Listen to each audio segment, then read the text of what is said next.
अंशु। मैं उपकार institute para medical science उपकार से सुंदरपुर से आई हूँ। और फिर मैं आप लोग के बारे में मेरा जो मैं जन्म करती हूँ तो मेरा एक कम्युनिटी सेशन में मेरा ड्यूटी लगता है। ये मेरे पाठ्यक्रम का एक भाग है, तो इसलिए मैं आप लोग को जागरूक करने आई हूँ कि कोई भी डिजीज होता है, जैसे एक कोई भी बीमारी होता है, जैसे कि डायरिया हो गया, कि लूज मोशन हो गया, और टीबी हो गया, और कैंसर हो गया।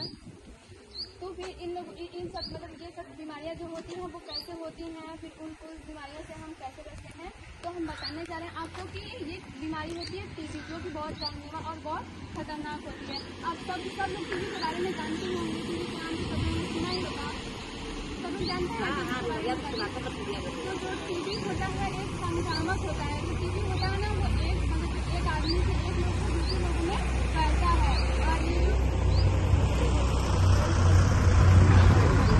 जो टीबी होता है वो एक लोग से दूसरे लोगों में फैलता है। जैसे कि एक लोग को हुआ है, अगर वो एक पर्सन के पास है तो एक वो दूसरे पर्सन को दूसरे लोगों को भी हो जाता है। और ये क्या होता है, ये जो हमारा फेफड़ा होता है तो उसको कि उसको प्रभावित करता है। जो हमारा फेफड़ा होता है उसको कि खराब कर देता है। उसमें जब हम सांस लेते हैं तो हमको सांस लेने में प्रॉब्लम होती है, और ये बहुत जानलेवा बीमारी होती है। और जैसे ये हमारे फेफड़े में होता है तो हम सांस नहीं ले पाते हैं, तो फिर क्या होता है कि ये जो टीबी होता है ये एक बैक्टीरिया से होता है, जिसका नाम है माइकोबैक्टीरियम ट्यूबरकुलोसिस। जो कि कि हम साफ सफाई नहीं करते हैं तो फिर वो उत्पन्न होता है, तो फिर उसके बाद हो जाता है। और ये जो होता है इसके जो कुछ लक्षण होते हैं कि कैसे हम पहचाने कि हमको टीबी हुआ है।